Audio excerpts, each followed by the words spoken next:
Hi and welcome to a weekly review. This is Kim speaking on Tuesday the 13th of December.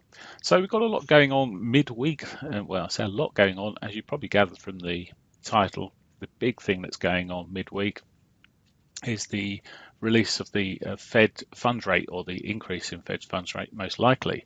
It's widely expected to increase by 0.25 from the zero point 0.5 level at the moment. The important factor out here, though, and it may be overlooked by some traders thinking, well, hey, the dollar's going to go pushing up, is that this has been priced in by many for a long time now. We've already seen, in terms of looking at this dollar, euro dollar, the euro for quite good reason is weakening because there's a divergence in terms of the strategies here. We've still got more financial easing, although possibly a tightening financial easing, but it's still happening in Europe. Yet the US are actually talking about financial tightening. So there is a divergence in terms of what's going on. So overall, the euro has quite rightly come off over the last weeks, months. However, how much of that's now being priced into the current situation, we'll have to see. Of course, there is a massive unknown, and I wouldn't be surprised at 7:30 when Yellen speaks, whether we'll see some of that unknown and uncertainty coming through in her press release and also on the Q&A afterwards. So, okay, the old thing is buy on the rumour, sell on the news. Well, it could be the case here. I'm not suggesting we just do that in terms of start selling before the news is out. We'll have plenty of time after the news is released to get the gist of how the markets are taking the news. So there's certainly a possibility of some good trading on Wednesday evening, but we could see this follow through in the coming days and weeks. Next, during the week, it's not a major week, but we've got retail sales in the UK at 9:30 on Thursday. And then, of course, we've got the UK monetary policy summary, etc. Now, we haven't got a speaker this time. It's all expected to be still in line in terms of the votes. Remember, we get the minutes at the same time as everything else nowadays. So it's expected that everything will be released here and it'll all be business as usual. There's unlikely to be any changes, and I'm sure that'll be reflected in terms of the unknown, in terms of the European situation, in terms of Brexit. Nothing's changed there, it's still unknown. So it's very difficult for them to make any sensible decisions at this point.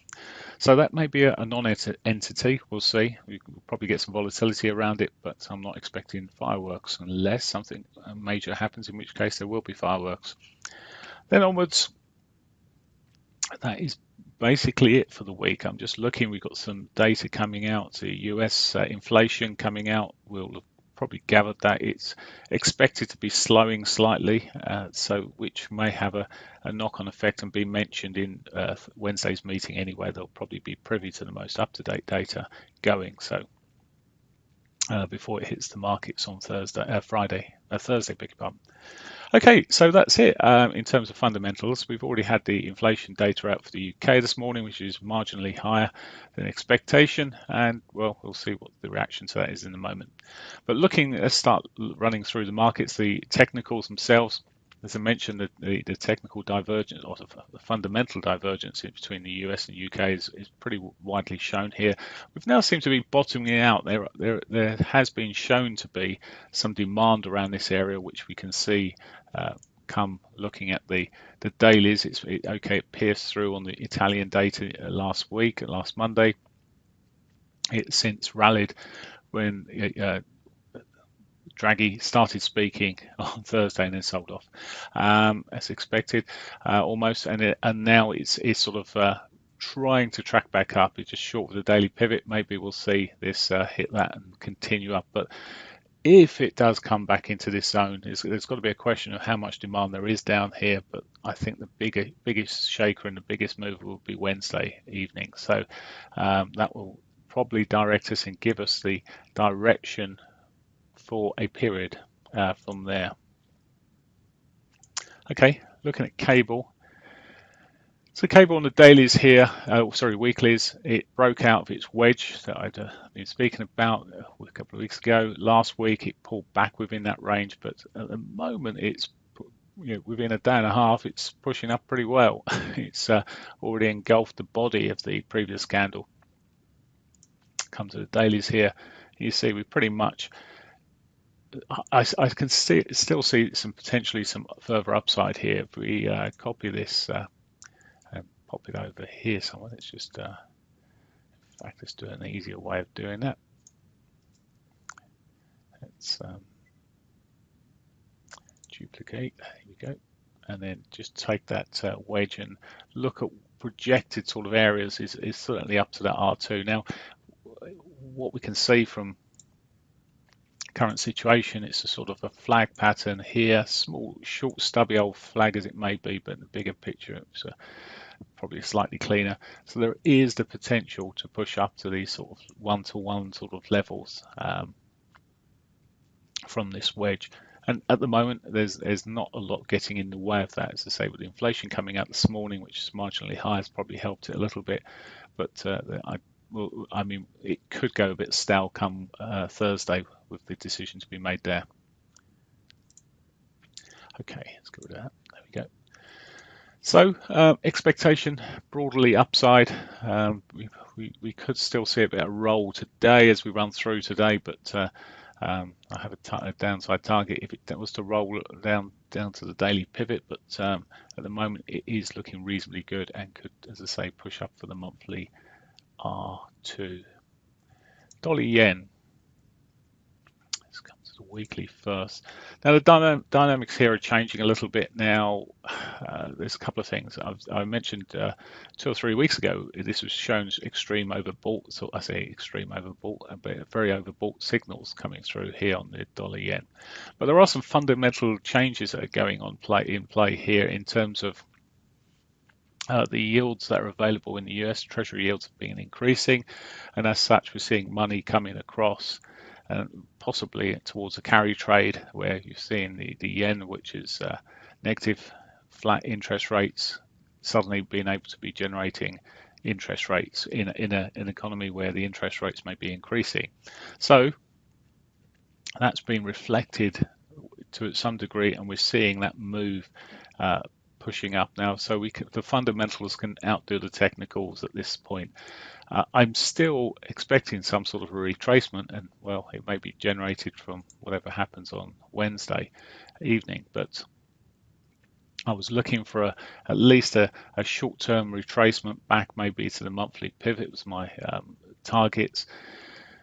But at this stage, it's well, even yesterday it closed and it's given an indecision candle there. But I'd like to see it break in this daily 8, maybe even the lows of the 8th there to sort of confirm some further downside. We've got to be a bit careful because by that stage we'll have the 21 maybe coming up, daily 21 coming up behind.